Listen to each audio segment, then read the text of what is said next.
ఎవరు రాశారో కానీ 2 చేతులు ఎత్తి నమస్కరిస్తున్నాను.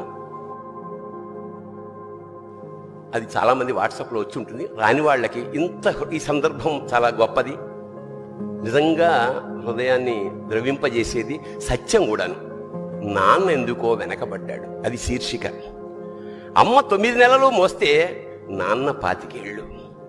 రెండూ సమానమే అయినా నాన్న ఎందుకో వెనకబడ్డాడు. ఇంట్లో జీతం తీసుకోకుండా అమ్మ, తన జీతం అంతా ఇంటికే ఖర్చు పెడుతూ నాన్న, ఇద్దరి శ్రమ సమానమే అయినా అమ్మ కంటే నాన్న ఎందుకో వెనకబడ్డాడు. ఏది కావాలి అంటే అది వడ్డీ పెడుతూ అమ్మ, ఏది కావాలంటే అది కొని పెడుతూ నాన్న. ఇద్దరి ప్రేమ సమానమే అయినా అమ్మకొచ్చిన పేరు ముందు నాన్న ఎందుకో బాగా వెనకబడ్డాడు. ఫోన్లోనూ అమ్మ పేరే, దెబ్బ తగిలినప్పుడు అమ్మా అని పిలవడే, అవసరం వచ్చినప్పుడు తప్ప మిగతా అప్పుడు గుర్తురానందుకు నాన్న ఎప్పుడైనా బాధపడ్డా ఏమో. ఇద్దరూ సమానమే అయినా పిల్లల ప్రేమను పొందడంలో తరతరాలుగా నాన్నెందుకో వెనకబడ్డాడు.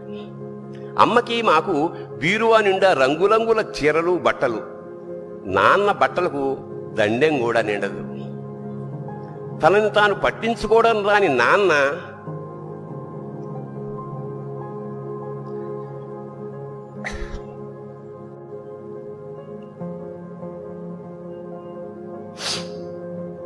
ఎందుకో మాకు కూడా పట్టనంత వెనకపడ్డాడు. అమ్మకి అన్నో కొన్నో బంగారు నగలు, నాన్నకి బంగారం అంచున్న పట్టు పంచి ఒకటే.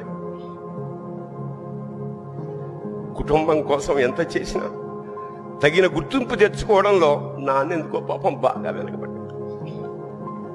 పిల్లల ఫీజులు ఖర్చులు ఉన్నాయి. ఎప్పుడప్పుడు ఈసారి పండక్కి చీర కొనొద్దంది అమ్మ.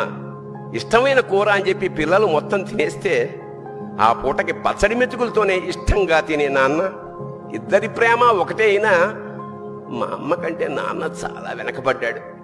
వయసు మళ్ళాక అమ్మ అయితే ఇంట్లోకి పనికొస్తుంది, నాన్న ఎందుకు పనికిరాడని మేము తీర్మానం చేసుకున్నప్పుడు కూడా వెనకబడింది నాన్నే.